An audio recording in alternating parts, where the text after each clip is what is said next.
세계 어느 나라의 기상청이나 정확한 날씨를 예보한다는 것은 굉장히 힘든 일인 것 같습니다. 그만큼 이 날씨라는 게 굉장히 변화무쌍한데요. 특히나 열대 해양성 기후를 보이는 괌 같은 경우는 정말 날씨를 가늠하기가 굉장히 어렵습니다. 괌을 여행하는 데 있어서 여행 기간 중 날씨는 누구도 예상할 수는 없겠지만 오늘 영상을 보시고 괌 여행 일정을 짜시는데 좋은 참고가 되었으면 합니다.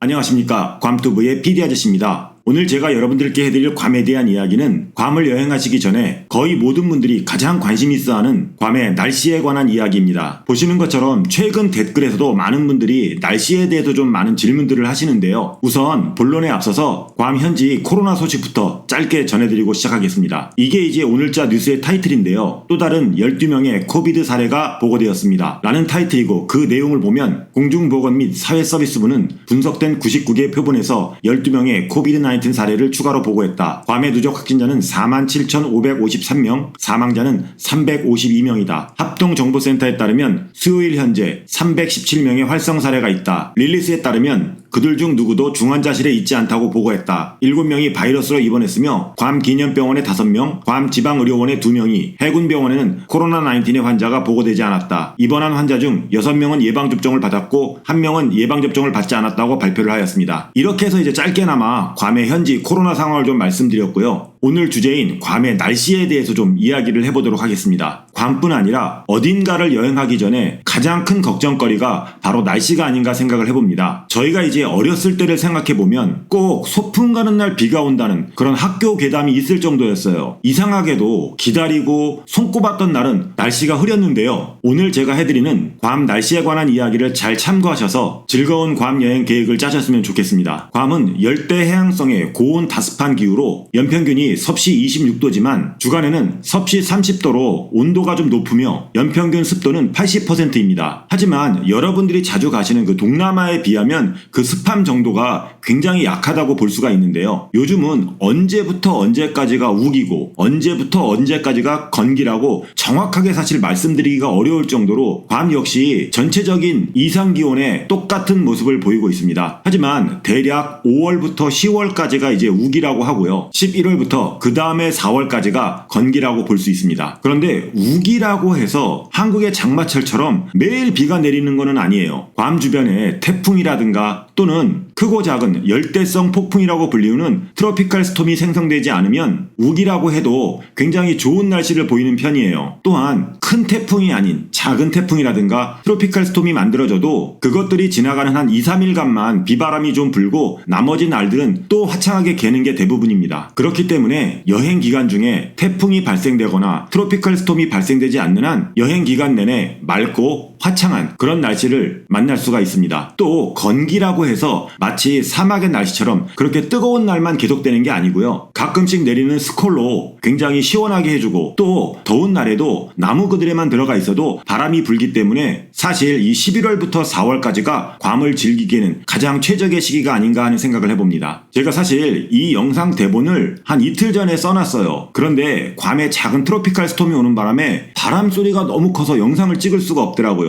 그래서 지금 대본을 써놓고 이틀이나 지난 후에 영상을 찍는 건데요. 이틀 전 뉴스를 좀 말씀드리겠습니다. 이게 이제 4월 9일자 뉴스 헤드라인인데요. 괌 남쪽에 위치한 열대성 폭풍 말라카스라는 타이틀이고요. 그 내용을 보면 국립기상청에 따르면 괌 주민들은 열대성 폭풍 말라카스가 섬 남쪽으로 계속 강화됨에 따라 앞으로 며칠 동안 비와 바람을 예상할 수 있습니다. 신선하거나 강한 바람이 우세할 것이며 주말과 다음 주 초까지 소나기와 내우가 증가할 수 있습니다. 괌의 경우 말라카스가 남서쪽으로 필리핀 해로 넘어가면서 월요일까지 3에서 6인치의 강우량이 예상됩니다. 지역적으로 더 많은 양의 강우량이 발생할 수도 있습니다. 바람은 토요일과 일요일에 시속 20에서 30마일로 증가하고 돌풍은 최대 시속 35마일로 증가하겠습니다. 홍수가 발생하기 쉬운 지역에 거주하는 사람들은 배수 지역을 청소하고 홍수를 최소화하기 위해 해당 지역에 막힌 빗물 배수관을 뚫어야 합니다. 이런 뉴스가 있었습니다. 뉴스의 내용을 보면 좀 센 폭풍이 아닌가 하는 생각을 할 수도 있는데요. 사실 괌에서 이 정도면 그냥 바람이 좀 불고 비가 좀 오는구나 라고 아무렇지도 않게 지나가는 정도입니다. 지금 영상을 찍는 게 화요일 저녁인데요. 아직도 사실 밖에 좀 바람이 많이 부는 편이에요. 제 생각에는 내일쯤 돼야 좀 잠잠해질 것 같습니다. 예전에는, 그러니까 제가 2007년도에 괌에 왔는데요. 그보다 몇 년 전에는 정말 큰 태풍이 괌을 덮쳐서 괌에 정말 큰 피해를 주었다는 이야기를 들었습니다. 대한민국에 역대 2위의 피해를 주었던 2003년 매미와 괌에 역대급 피해를 줬던 2002년의 봉선화 같은 경우는 한국에도 정말 많은 피해를 줬지만 괌에도 굉장히 큰 피해를 줬던 그런 슈퍼급 태풍이었습니다. 그런데 최근 15년 동안은 괌에 크고 작은 피해를 줬던 그런 태풍이 없었는데요. 괌이 태풍으로부터 영향을 받는 시즌이 5월부터 10월까지 이 우기 시즌인데요. 앞서 말씀드린 것처럼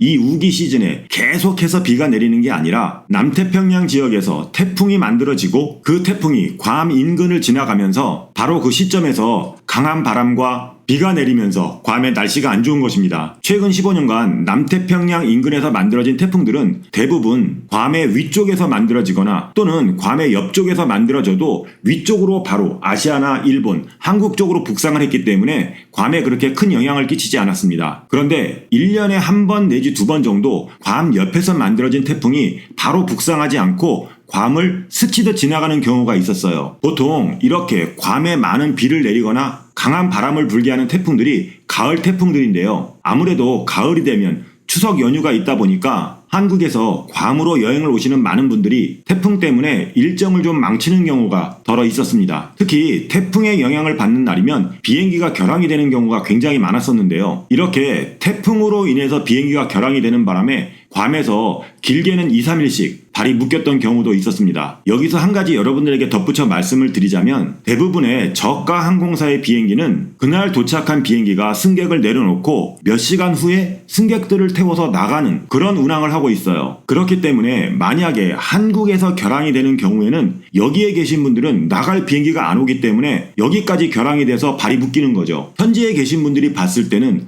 비행기가 못 들 정도는 아닌데 왜 비행기가 결항이 되나 하는 생각을 하실 텐데요. 아무래도 태풍이 괌 쪽에서 한국 쪽으로 북상을 하다 보니까 오는 비행기는 태풍을 바로 마주하게 돼 있어요. 그러다 보니까 한국에서 그냥 결항을 해버리는 거죠. 가을 시즌이면 1년에 많게는 두세 번에서 한두 번 정도는 결항이 되는 경우가 있으니까요. 이렇게 날씨가 안 좋아서 비행기가 결항이 될 경우에는 예정보다 하루 이틀 괌에 더 머물 수도 있다는 것도 참고하셨으면 좋겠습니다. 실예로 괌은 아니었지만 사이판에서 약 4년 전에 좀 태풍을 세게 맞은 적이 있었어요. 그 태풍 때문에 사이판 공항이 많이 망가져갖고 비행기가 이륙도 할 수 없고 착륙도 할 수 없는 그런 상황이 되었었어요. 그래서 사이판으로 여행 가셨던 분들이 3, 4일씩 사이판에 좀 발이 묶여 있었는데요. 그때 당시에 한국에서 군용기를 사이판으로 보내서 사이판에서 괌 공항으로 군용기로 승객들을 이동시키고 그리고 비행기가 괌 공항으로 와서 괌에서 승객들을 실어 나르는 그런 일이 있었습니다. 당시에 사이판에 전기 공급도 좀 원활치가 않아서 그 당시에 사이판에 발이 묶여 계셨던 분들이 굉장히 많이 고생을 했던 것으로 알고 있습니다. 이처럼 여행에 있어서 날씨라는 게 정말 큰 요인이기는 하지만 또 이 날씨라는 게 인력으로 되는 게 아니다 보니까 운에 맡길 수밖에 없는데요. 아무쪼록 이 영상을 보시고 우기의 괌을 방문하시는 분들은 예상치 못한 상황이 벌어질 수도 있다는 점을 아시고 그에 따른 준비를 하고 오시는 것도 좋을 것 같습니다. 짧게 괌의 날씨에 대해서 좀 정리를 해드리자면 5월부터 10월까지가 우기기는 하지만 좋은 날씨인 날이 더 많고 그 외 기간에는 괌을 즐기기에는 정말 좋은 날씨니까요. 이 부분을 참고하셔서 괌으로 여행하시는 일정을 짜시는데 도움이 되셨으면 좋겠습니다. 자, 오늘은 괌의 1년 날씨에 대해서 좀 이야기를 해봤는데요. 괌으로 여행을 준비하면서 괌의 날씨를 걱정하시는 분들에게 좋은 참고가 되었으면 합니다. 오늘 제가 준비한 괌에 대한 이야기는 여기까지입니다. 부족한 영상 끝까지 봐주셔서 감사드리고요. 오늘 내용이 괜찮았다면 좋아요 버튼 한 번씩 눌러주시고요. 여러분들의 생각과 여러분들의 의견 그리고 여러분들의 궁금증을 댓글로 남겨주시기 바라겠습니다. 아울러 보시는 것처럼 제 채널을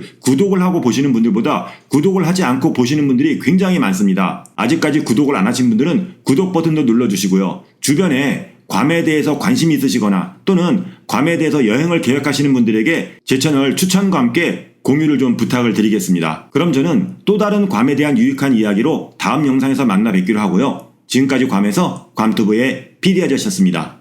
감사합니다.